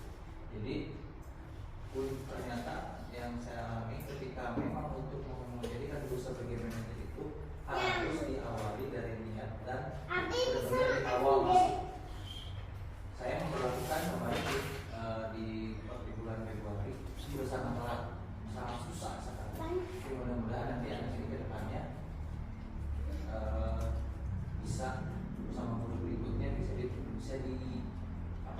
dilakukan seperti manajer itu di awal gitu, sehingga lebih terdata. Tapi kembali lagi ketika melakukan manajer itu tetap saja kita masih ada batas, masih hukum. Jadi pertanyaannya apakah boleh gitu? Kalau ketika memang sudah mentok ini mentok lagi, balik lagi ke hukum. Terima kasih Pak Bayu atas segala masukannya. Pemasaran kita memang banyak ya. Kadang begini tuh udah nggak bisa, begini nggak bisa, begitu nggak bisa. Memang Bapak Ibu itulah tadi untuk tahunya ya dari awal kita harus tahu dulu kebutuhan dasar anak-anak. Kebutuhan dasarnya apa? Yang dibutuhkannya apa? Kayak misalnya anak di rumahnya keras, di sekolahnya nanti dia butuh kasih sayang. Jadi memang tugas kita sebagai guru ini luar biasa Bapak Ibu. Mungkin pertama memang seperti Pak Bayu sudah lakukan harus home visit. Kita harus mengetahui dulu keadaan keluarganya Bapak Ibu. Keadaan keluarganya seperti apa, dia seperti apa keluarganya. Baru kita bisa melakukan tahap-tahap berikutnya Bapak Ibu. Memang mengubah karakter, mengubah anak itu tidak semudah membalikkan telapak tangan. Semua butuh proses, begitu Bapak Ibu. Butuh proses semua. Ada anak yang udah diginiin Bu, tapi langsung berubah, misalnya bisa, gitu ya. Ada anak yang memang harus terus seperti itu Bapak Ibu. Tapi segalanya adalah proses Bapak Ibu. Gitu. Itu Pak Bayu. Ada Dan yang tadi yang yang 5 itu semua masuk. Dan itu perhatian dia, butuh perhatian ya. kebutuhannya, sikap hidupnya, orang juga dia, kekuasaan juga dia, lisannya itu kesenangan. Lengkap sudah lah istilahnya. Lengkap. Jadi dia mau mulai dari mana? Ya betul. Kita juga memang sebetulnya butuh komunikasi, kolaborasi dengan orang tua. Kita tidak bisa sendirian Bapak Ibu. Itulah kita itu memang kalau guru itu memang di sekolah dan di luar sekolah istilahnya kita memang harus semua ya, istilahnya. Harus kolaborasi juga dengan orang tua, begitu ya. Kita coba apa yang kita bisa coba Bapak Ibu, begitu yang terbaik untuk anak kita. Kolaborasi mungkin yang bisa dicoba. Ada yang lain Bapak Ibu? Boleh Pak? Iya. Karena saya mengenal Bapak, Ya. mungkin yang ini sama. Nah ini apakah yang 5 posisi kontrol institusi ini pernah sebagai guru itu bisa supaya ada perubahan tingkah laku anak, apakah bisa nggak memilih salah satu untuk nantinya kita berpindah kepada posisi kontrol yang lain? Misalkan contoh saya kalau kelas 3 itu kalau sudah nggak kondusif, ini saya biasanya masuk ke dalam jiwa mereka, kita selaku teman. Nanti kalau sudah kondusif lagi, kita baru bisa nggak pindah ke posisi kontrol yang lain ya. Oke, terima kasih Pak atas pertanyaannya. Mungkin sih kita bisa sharing, Bapak Ibu bisa saling melengkapi. Sebetulnya dalam posisi kontrol ini 5 kebutuhan dasar posisi kontrol ya, posisi kontrol 5 posisi kontrol ini Bapak Ibu bisa menentukan mana yang terbaik untuk putra putrinya, untuk anak-anak didiknya.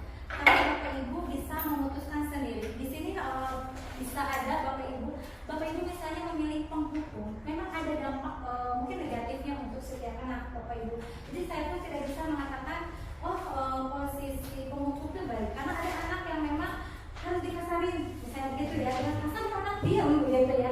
Tapi itu ada sisi negatif dari setiap anak begitu Bapak Ibu. Di sini ada sekali Bapak Ibu, misalnya jika guru menghardik sebagai penghukum nih Bapak Ibu, menghardik, menunjuk atau menyakiti, menyindir anak, penghukum Bapak Ibu. Guru akan berkata, kalau kamu tidak melakukannya, saya akan begitu ya, saya akan apa macam-macam. Nanti guru detik banget. Nah, kemudian hasilnya anak akan seperti apa? Anak akan memberontak atau pendendam, Bapak Ibu. Nanti Bapak Ibu ingin menghasilkan anak seperti apa? Ini nyambungnya Bapak ya jawabannya. Kemudian murid akan berkata, saya nggak peduli. Begitu ya. Semakin keras mungkin anak semakin keras. Saya nggak peduli. Lanjut. Nah, Bapak Ibu. Nah, dampaknya pada murid adalah murid akan mengulangi kesalahan berulang kali, perilaku menjadi agresif, dan akhirnya Bapak Ibu yang kembali ke dunia berkualitas, murid akan meletakkan guru di luar dunia yang berkualitas. Paham ya? Apa? Maksudnya jadi guru anak mungkin dengan cara penghukum, nanti anak malah akan nggak mau datang ke sekolah karena dia meletakkan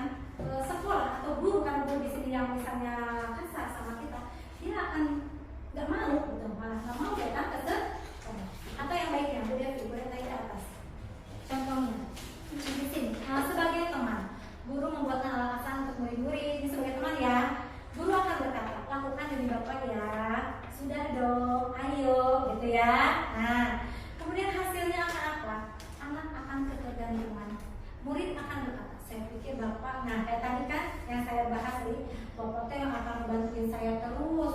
Jadi dia tergantungan terus. Nah, Bapak Ibu lanjut. Nah, lanjut. Nah, murid akan letakkan guru sebagai orang yang penting, sebagai orang yang penting dalam dunia berkualitas. Jadi mereka pentingnya, tapi negatif ya.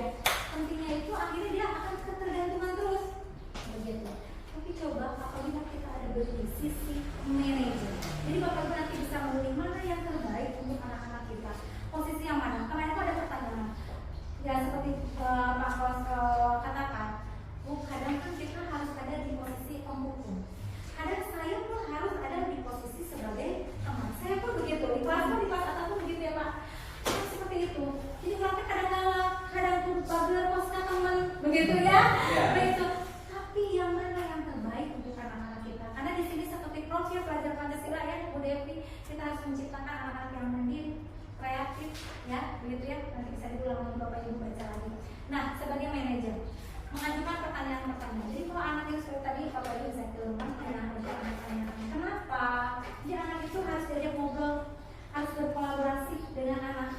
Kemudian hasilnya akan menguatkan watak dan karakter mereka. Jadi kalau istilahnya adalah mudah dibuatkan waima, mau mandiri, begitu ya istilahnya. Nah, ajak komunikasi.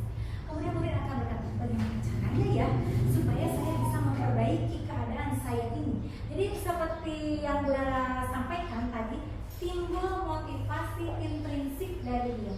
Jadi jangan dari luar, karena dari luar itu tidak akan bertahan lama. Tapi kalau motivasi dari dalam itu akan bertahan lama, akan kuat. Begitu Bapak Ibu. Jadi timbul rasa bagaimana ya supaya saya itu bisa kalau kesiangan, bagaimana supaya saya ke sekolahnya nggak kesiangan lagi. Jadi timbulkan rasa anak-anak itu bagaimana caranya supaya saya nggak kesiangan lagi. Begitu Bapak Ibu. Kemudian di sini Bapak Ibu, nah dampaknya pada murid tadi dia akan mengevaluasi dirinya, bagaimana menjadi diri yang lebih baik. Ini yang posisi manajer Bapak Ibu. Jadi Bapak Ibu nanti bisa lihat posisi mana yang harus diterapkan kepada anak-anak kita, mana yang terbaik. Nah kaitannya dengan dunia berkualitas Bapak Ibu, di sini akan menciptakan murid yang meletakkan dirinya sebagai individu yang positif dalam dunia berkualitas.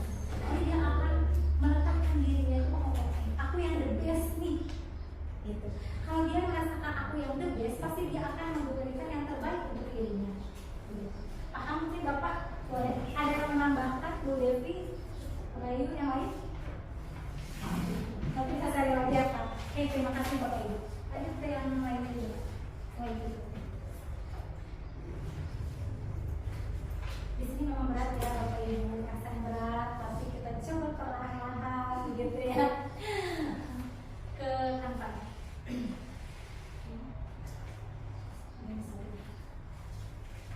Oke, Bapak Ibu, lagi serius lagi, diam lagi semuanya, karena ada posisi lo mana, lo kurang pakai, begitu ya.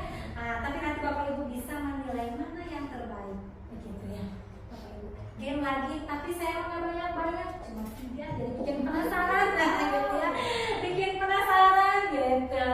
Posisi kontrol, ada 5 posisi kontrol ya Bapak tadi. Hukum, dengan manajer, teman, ya betul. Nah, lihat posisi kontrol dulu. Belum tutup ya Pak ya, milih dulu.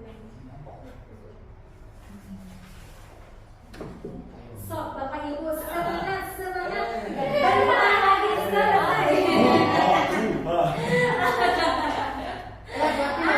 Kodenya 6469729.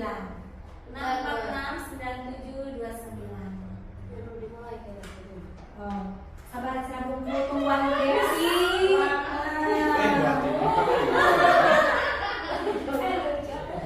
Karena kuota anak minum.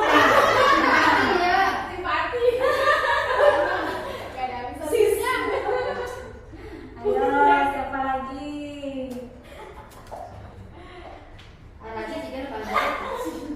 Kamu lihat dengan apa? Ayo, sana itu bukan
Nah, berarti Yang mana Bapak Ibu? Terlambat, terlambat. Cuman gitu ya. Yang mana? Yang biru, yang biru.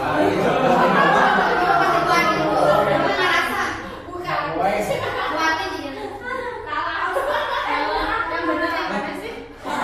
biru ya. Pembuat kata bersalah. Yang merah. Yang benar Ulangi yang ya. yang biru, yang Chris biru. jangan ya. Yang merah. Chris. Next. Iya. Itu kan mengakhiri Bapak Ibu. Kalau terlambat kan saya ditanya dulu ya. Alasan Lanjut. apa? Oke, lanjut. Nah, kamu ini gimana ya? Kamu sudah berjanji dengan ibu tidak terlambat lagi. Nah, ini lebih halus ya. Lebih halus ya.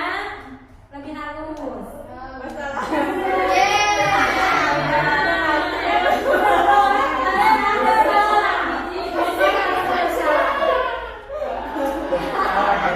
Soalnya mau benar salah bang tante yang ini gitu. Ada siapa nih?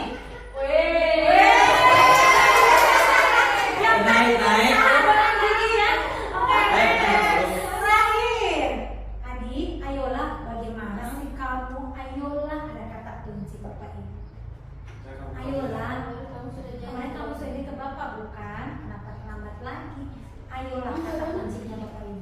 Keren. Kalau friend ya, Oke. Siapa yang pertama? Kalimat. Siapa lagi? Berarti saya.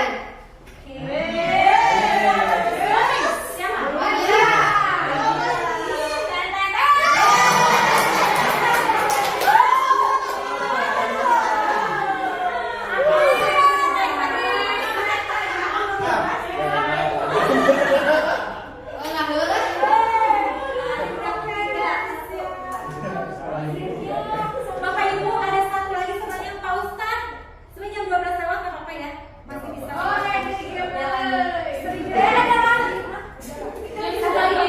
Sebenarnya ini adalah apa ya? Menurut kami sih menarik ya Bu Devi. Dari keyakinan kelas kita harus bikin keyakinan kelas kayak tadi kebutuhan dasar manusia. Jadi harus kebutuhan dasar itu terpenuhi. Kemudian yang berikutnya ada posisi kelompok. Kita harus menempatkan gimana. Dan terakhir ini kalah pentingnya Bapak Ibu segitiga restitusi. Tadi Bu Devi pun spill sedikit. Udah nanti dilanjutkan sama saya. Oke, segitiga restitusi yang kemarin terakhir Ibu pengawas ya. Tahu sih segitiga restitusi teh. Saya pun berpikir begitu Bapak Ibu pas buka modul. Aduh ini bahasanya begini, udah pusing duluan. Tapi ternyata tidak sepusing itu. Oke, ya pusing. Nah, Yane dosen dalam bukunya Bapak Ibu telah merancang sebuah tahapan untuk memudahkan guru atau orang tua dalam melakukan proses untuk menyiapkan anaknya melakukan restitusi. Beri nama segitiga restitusi. Bapak Ibu, ini segitiga restitusi ini untuk apa? Dengan melakukan segitiga restitusi, kita dapat menyelesaikan permasalahan-permasalahan ada di sekolah. Jadi kayak tadi, anak datang terlambat, tiba-tiba, ih kamu teh terlambat wae, siang wae. Ini seperti itu. Kita harus berada pada posisi manajer. Posisi manajer itu seperti apa? Begitu kan? Ada tahapan-tahapannya. Oke, Bapak Ibu, lanjut. Nah, ada 3, validasi tindakan yang salah, kemudian menstabilkan identitas. Pertama menstabilkan dulu Bapak Ibu. Menstabilkan identitas ya Bu Nana ya? Kalau salah nanti di slide berikutnya Bapak Ibu ya. Oke. Nah, nanti nyambung juga ke keyakinan kelas Bapak Ibu. Nah, pertama adalah validasi tindakan dulu Bapak Ibu. Kata-katanya seperti apa? Jadi kita jangan menjudge, kamu tuh bisa, kamu masuk terlambat terus, begitu ya? Tidak Bapak Ibu. Jadi di sini Bapak Ibu harus memvalidasi dulu tindakannya. Kata-katanya contohnya seperti ini Bapak Ibu. Misalnya, tidak apa-apa, berbuat salah. Ibu pun pernah melakukannya. Tapi nanti ada yang lagi ke belakang. Kayak begini lagi. Tidak ada manusia yang sempurna. Bapak Ibu tidak tertarik mencari apa yang salah, tapi ingin mencari solusi. Jadi validasi tindakan dulu Bapak Ibu. Apakah kamu sedang menjadi teman yang baik untuk dirimu sendiri? Kamu berhak merasa begitu. Kayak misalnya kalau orang anak yang marah-marah nih Bapak Ibu, kamu berhak marah-marah. Supaya apa namanya anak itu tuh reda dulu gitu loh. Ya, kamu berhak kok begitu ya. Nah, ini sok diejek-ejek tuh, kamu berhak kok begitu ya. Tapi tidak langsung menjudge begitu Bapak. Ini yang disebut dalam validasi tindakan. Kemudian yang kedua, Bapak Ibu, ada menstabilkan identitas. Stabilkan identitas mereka dengan kata-kata pada hari sudah marah, mereka nonjok misalnya, ini dulu. Padahal kamu bisa melakukan yang lebih, padahal kamu bisa melakukan yang lebih buruk loh dari itu. Gitu. Istilahnya kamu jalannya, begitu ya. Terus gini, kamu pasti punya alasan mengapa melakukan hal itu. Jadi punya dulu alasannya. Kenapa sih alasannya kamu datang terlambat? Begitu ya. Karena alasannya dulu Bapak Ibu. Kamu patut bangga pada dirimu sendiri, tanpa diejek-ejek orang tuanya nih. Ya, bukan ngejek nama orang tua nih. Kamu patut bangga pada dirimu sendiri. Kamu telah melindungi sesuatu yang penting bagi kamu. Tapi nanti ada penyelesaiannya Bapak Ibu. Nah, ini yang disebut dengan menstabilkan. Yang kedua, langkah yang kedua. Kemudian yang ketiga, Bapak Ibu menanyakan keyakinan nyamuk yang tadi. Kamu kan sudah buat keyakinan kelas. Keyakinan kelas mana yang sudah kamu langgar? Begitu Bapak Ibu. Kamu ingin menjadikan sudah di keyakinan kelas, saya ingin sekolah yang aman, saya ingin sekolah yang nyaman, saling menghargai, saling menghormati. Jadi sambungkan ke situ Bapak Ibu. Jika anak-anak dalam permasalahan begitu, kamu perlu melanggar keyakinan yang mana? Coba. Oh iya Bu, keyakinan ya ini misalnya gitu. Coba kalau kamu sudah melanggar keyakinan ini, apa yang harus kamu lakukan? Nanti dia akan timbul, ini dia intrinsik. Nah, kita di sini selalu menekankan supaya timbul motivasi intrinsik dari mereka. Jadi bukan dari luar, begitu Bapak Ibu. Timbulkan dari dalam. Kan dari dalam itu pasti akan bertahan lama, begitu Bapak Ibu. Kalau dari luar masih sepintas saja, nanti juga akan hilang, begitu ya. Tapi kalau dari dalam, mudah-mudahan akan selalu bertahan. Ini ya Bapak Ibu, yang segitiga restitusi. Nanti Bapak Ibu bisa melakukannya. Tapi walaupun Bapak Ibu nih, yang pertama itu misalnya anak-anak sudah sih validasi tindakannya sudah aman, tidak usah mengikuti 3 langkah ini, boleh ikuti langkah kedua dan ketiga saja, itu tidak masalah Bapak Ibu. Jika memang anak-anak sudah validasi tindakannya itu sudah bisa lah gitu ya, boleh. Bapak Ibu pernah melakukan segitiga restitusi ini?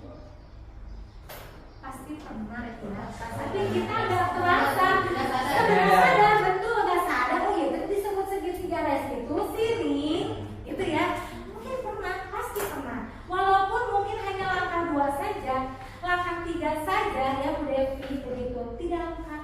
Nah sekarang mungkin nanti kita belajar untuk melengkapi lagi, begitu Bapak Ibu. Ini kita tuh sebenarnya sudah pernah melakukan, cuma nggak tahu kata namanya apa, begitu ya, Bapak Ibu betul ya. Karena pasti gitu kan, apalagi bahasa yang buat dasar sabar sama anak-anak ya, pasti ditanya gelar, sudah lakukan ini, gitu. Tapi dulu namanya apa?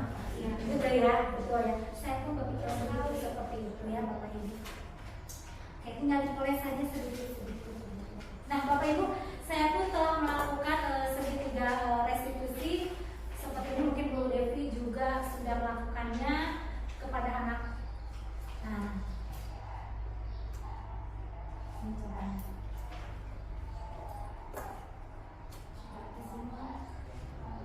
kurang besar ya karena tidak pakai stiker.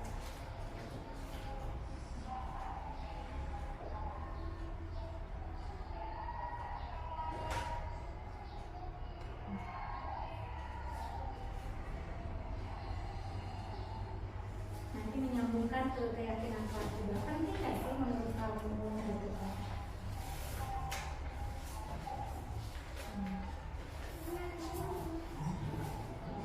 Setelah melakukan segitiga restitusi ini Bapak Ibu pun bisa bertanya kepada anak-anak, sebetulnya setelah kamu lakukan itu apa sih yang kamu rasakan? Jadi kan sudah menghakimi anak-anak ya dari awal seperti itu menghakimi. Tapi kalau melakukan segitiga restitusi, mungkin anak akan lebih adem, damai di hatinya Bapak Ibu. Nah di sini pun saya meminta tanggapan ke anak. Bagaimana rasanya setelah berkomunikasi, begitu Bapak Ibu ya.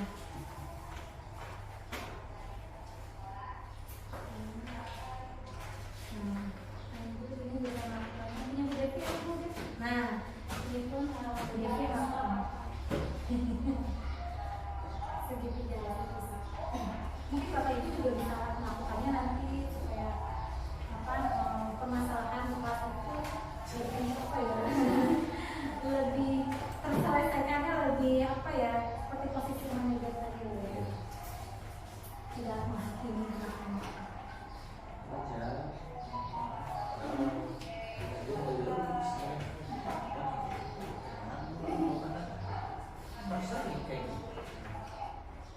Ini tanggapannya di kelas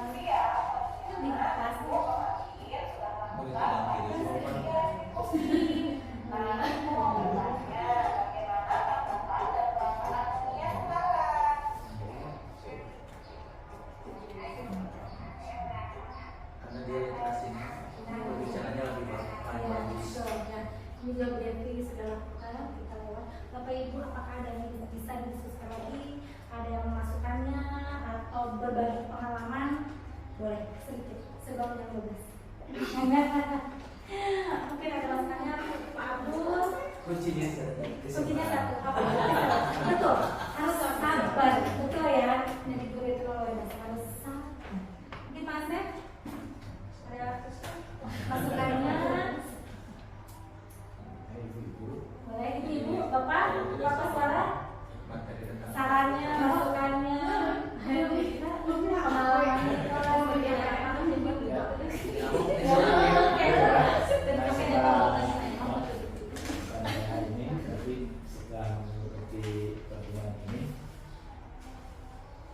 akhirnya ya saya sebagai guru dan orang lain saya sebagai guru memang kalau melihat dari uraian ibu tadi memang kita ini banyak sekali kekurangan-kekurangan yang mana harus diperbaiki di masa yang akan datang. Dengan melihat uraian tadi saya juga berkaca ternyata selama ini kita ini sebagai guru itu memang sebagai penghukum, kebanyakan sebagai penghukum, tidak lepas dari itu. Nah, maka dengan adanya uraian tadi dari dengan guru mana, ya mungkin kedepannya kita harus perlu adanya kolaborasi ya, yang untuk memperbaiki apa yang selama ini kita jalankan memang keluar dari aturan yang semestinya. Makanya saya merasa terbuka sekarang ternyata menjadi seorang guru itu tadi kata Bu Wati harus sabar. Nah, saya bilang contoh guru yang paling sabar teman-teman itu paling sabar ya saya. Mungkin makanya nanti insya Allah saya akan coba membaca kayak ini dan nanti insya Allah bila saya akan datang kalau masih diberikan kepercayaan untuk mengajar lagi, insya Allah saya akan menerapkan sedikit-sedikit apa yang Ibu sudah berikan dengan itu saja. Pesan saya pertama kali kemarin nggak ikut, sekarang ikut ternyata terbukalah ya, terbuka walaupun saya ini udah masa persiapan konsulin, tetapi tetap nanti ilmu itu akan saya akan simpan di sini. Kalau nanti anak saya menjadi guru, saya akan turunkan kepada anak saya supaya menjadi guru itu harus seperti ini. Itu saja. Terima kasih. Mudah-mudahan bermanfaat bagi kita semua. Terima kasih Profesor atas masukannya. Memang luar biasa Bapak Ibu, kami pun mengalami hal seperti itu. Memang kami pun belajar karena memang sesuai dengan kodrat alam dan kodrat zamannya ya Bapak Ibu, kita mendidik itu memang dulu harus bagaimana, sekarang kita berubah. Ternyata seperti ini, gitu ya Bapak Ibu ya. Luar biasa yang Pak Koswara rasakan sama seperti yang kami rasakan gitu ya. Kami pun baru terbuka pada saat kami membaca ini gitu ya. Dan memang luar biasa Bapak Ibu, materinya sangat bagus buat kita. Makanya nanti seperti Bapak Koswara bilang, mari kita berkolaborasi bersama-sama, kita menciptakan sekolah yang menyenangkan, dunia berkualitasnya anak-anak Bapak Ibu. Terima kasih semua Bapak Ibu. Nah, ada lagi? Oke, Pak Abdul, silahkan. Ya, bisa dikatakan nggak kalau misalkan si guru penghukum ini sebuah kesalahan? Karena memang penghukum ini kan guru yang terdahulu pun melakukannya gitu. Dan kita sebagai guru yang hidup di era zaman sekarang itu mirror. Jadi mirror. Tapi kan istilahnya ada yang berhasil, banyak yang berhasil dengan cara guru penghukum itu. contohnya banyak yang tadinya muridnya sebagai akibat daripada guru penghukum tersebut dan itu menjadi berhasil kepada siswa tersebut. Apakah kesalahan eranya, zamannya, karakter siswa yang berbeda zaman dulu dengan zaman sekarang, apa bagaimana? Mungkin saya pun tidak bisa menilai itu salah atau tidak Bapak Ibu, tapi mungkin menurut zamannya Bapak Ibu. Seperti kurikulum saja berubah ya, dari tahun ke tahun itu berubah karena sesuai zamannya. Kita belajar di sini, kita mengajar itu sesuai dengan filosofi kehadiran Dewantara, bahwa kita itu harus menyesuaikan sesuai zamannya anak. Mungkin zaman dulu bisa diterapkan dengan keras itu ya, memang anak itu berhasil semuanya. Itu bisa diterapkan zaman dulu, itu berhasil dan luar biasa. Tapi untuk zaman sekarang, di era saat ini, sepertinya penghukum seperti itu sudah tidak masuk ke anak-anak kita. Begitu menurut saya. Mungkin ada pendapat lain. Jadi yang saya alami ya bukan ini. Untuk penghukum itu ketentuannya diterapkan pada saat kita ini hasil dari pendidikan sebagai guru, sebagai penghukum. Sebetulnya kalau diterapkan di sekarang pun tidak ada yang salah, tidak terlalu salah untuk kepada anak yang langsung, karena anak itu ibarat adalah sebuah kertas kosong yang tulisannya sama gitu ya. Yang lebih fokusnya itu sekarang itu justru kita yang sebagai orang tuanya tidak mau anak kita mengalami hal yang sama dengan kita. Makanya anak yang yang harus diluruskan itu adalah justru orang tuanya juga berperan menyelaraskan zaman ini. Jadi anak itu dari zaman ke zaman ini sebetulnya tidak ada terlalu beda. Yang beda adalah cara mendidik orang tuanya. Karena orang tuanya zaman dulu seperti yang kita ini dididik dengan cara yang kolonial, seperti itu keras. Makanya kita juga ada mungkin ya betul sampai hidup sampai mati pun kita juga tanya, oh saya dulu seperti ini sama guru itu. Kita apalagi kita sebagai guru, kita tidak mau anak kita seperti itu. Makanya sebetulnya yang berperan sangat besar terhadap perkembangan zaman dan perubahan cara memperlakukan anak itu adalah orang tuanya sendiri. Bisa dibilang orang tuanya 65%, anaknya 35%. Jadi zamannya yang salah karena paradigma dari orang tua yang diperlakukan zaman dulu seperti itu tidak mau terulang. Makanya anaknya itu melindungi anak itu sebelum bagaimana yang saya bilang seperti itu. Jadi tidak ada yang salah dengan membuku sebetulnya, tidak terlalu salah kepada anak-anak itu sebetulnya hakikatnya ya hampir sama, cuman pendidikan awal itu kan di orang tua. Orang tua merasa bahwa ini bukan zamannya seperti ini, kita didik dulu seperti ini. Kadang kita suka ngomong dulu bapak, ketika anak-anak kalau sedikit baru, tapi kembalikan lagi kalau ke anak kita nggak gitu kan? Enggak.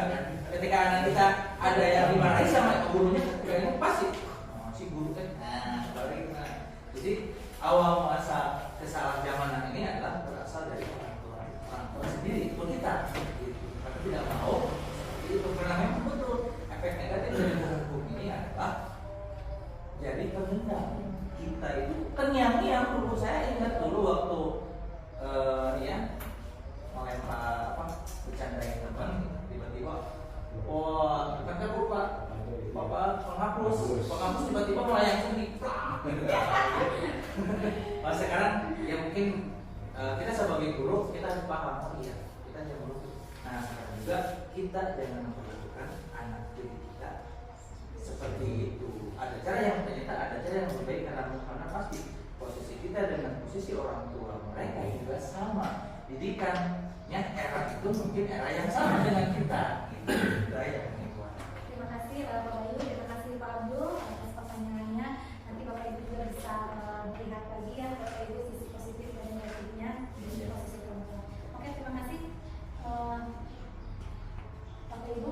Kita kesimpulannya berarti budaya positif adalah nilai-nilai, keyakinan-keyakinan dan kebiasaan-kebiasaan yang berpihak pada murid agar murid dapat berkembang menjadi pribadi yang kritis, penuh hormat dan bertanggung jawab. Nah, cara menerapkan budaya positif tadi kita sudah ada beberapa Bapak Ibu membuatkan kelas, menggunakan segitiga institusi, harus berada pada posisi manajer, kegiatan ekstrakurikuler bisa ya Bapak Ibu, kemudian kebiasaan berdoa di awal dan di akhir pembelajaran, kebiasaan membaca Asmaul Husna, kemudian bergantian kemudian dalam memimpin bisa melakukan kebiasaan-kebiasaan seperti itu menciptakan budaya positif. Jadi Bapak Ibu jangan yang terlampau dulu gitu, hal yang ringan saja dulu, gitu ya. Cara salam, senyum dan itu aja dulu gitu, yang ringan-ringan dulu aja. Kami percaya bahwa bersama-sama kita dapat menciptakan perubahan yang positif. Kami ingin mengajak Bapak Ibu untuk terus berani memimpin dan bertindak, karena tiada yang tidak mungkin jika kita berusaha bersama-sama. Terima kasih Bapak Ibu.